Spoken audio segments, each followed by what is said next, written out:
അസ്സലാമു അലൈക്കും ഗായ്സ്, എന്തുണ്ട് വിശേഷം? ഇന്ന് എൻ്റെ മോള് കണ്ണു തുറന്നിട്ടുണ്ട്. നല്ല വിശേഷങ്ങളാണ്. ഇപ്പം എന്താ പറയുക, മോക്ക് അപസ്മാരം കാര്യങ്ങളൊക്കെ കുറച്ച് കുറവുണ്ട്. എന്നാലും ചെറിയ രീതിയിലൊക്കെ അപസ്മാരങ്ങൾ ഇന്ന് കണ്ട് വരുന്നുണ്ട്. അപ്പോൾ ഇന്നലെ ഞാൻ പറഞ്ഞു ഓൾറെഡി എന്താണ് മോളെ പ്രശ്നം. അത് മാത്രമല്ല, മോളെ കാലാണെങ്കിൽ ഇത് കാലിൻ്റെ വളവ് കണ്ട നമുക്കില്ലേ, സ്കാനിങ്ങിൻ്റെ സമയത്ത് ബൈലാറ്ററൽ ക്ലബ് ഫുട്ട് കണ്ടായിരുന്നു. പക്ഷെ ബൈലാറ്ററൽ ക്ലബ് ഫുട്ടിൽ നിന്ന് 1000 കുട്ടികളിൽ നിന്ന് ഒരു കുട്ടിക്ക് ബൈലാറ്ററൽ ക്ലബ് ഫുട്ടാണ്. അതൊരു നമുക്ക് ട്രീറ്റബിൾ ആയിട്ടുള്ളൊരു കാര്യമാണ്. പക്ഷെ ഈ ഒരു കണ്ടീഷൻ നമ്മൾ മനസ്സിലാക്കിയിട്ടുണ്ടായിരുന്നില്ല. അപ്പോൾ ഇതുപോലത്തെ കുട്ടികൾ, ഇവള് കുറച്ച് സിവിയർ ആയിട്ടുള്ള കേസ് ആയതുകൊണ്ട് ഇവർക്ക് എന്താണ്, ബ്രെയിൻ ഏകദേശം ഡാമേജ് ആണ്. അപ്പോൾ ഒന്നും റെക്കഗ്നൈസ് ചെയ്യാനോ അതുപോലെ തന്നെ ഐ കോണ്ടാക്റ്റ് ഇല്ല.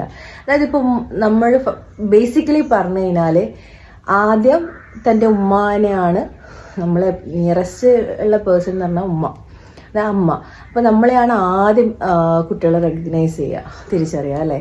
എന്നാൽ ഇവക്ക് തിരിച്ചറിയാനുള്ള ഒരു എബിലിറ്റി ഇല്ല.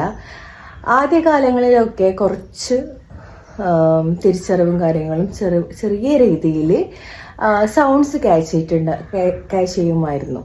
പക്ഷെ ഇപ്പോൾ ആള് ക്യാച്ച് ചെയ്യുന്നില്ല. മേ ബി എൻ്റെ ഒരു നമ്മളെ അമ്മച്ചൂട് എന്നൊക്കെ പറയാറില്ലേ, അതുപോലെ അവൾക്കൊരു അമ്മച്ചൂട് അറിയുമായിരിക്കാം. ചില സമയത്ത് ഞാൻ വിചാരിക്കും അറിയാം, ചില സമയത്ത് ഞാൻ വിചാരിക്കും അറിയില്ല. അപ്പോൾ ഇതുപോലെ ഒരുപാട് സിവിയർ കേസസ്, ഇതിനെക്കാട്ടും സിവിയർ കേസസ് ഞാൻ കണ്ടിട്ടുണ്ട്.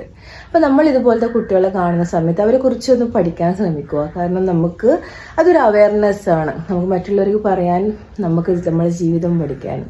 അതുകൊണ്ട് ഇതുപോലത്തെ മക്കളെ നമ്മൾ എന്താക്കുക, എപ്പോഴും എവിടെ വെച്ച് കണ്ടു കഴിഞ്ഞാലും എന്താക്കുക, അവരെ കുറിച്ച് മനസ്സിലാക്കാൻ ശ്രമിക്കുക. ഒരിക്കലും സിമ്പതി എമ്പതി അവരോട് കാണിക്കരുത്, അവരമ്മമാരോടും കാണിക്കരുത്. കാരണം നിങ്ങളിൽ ഒരാളാണ് അവർ.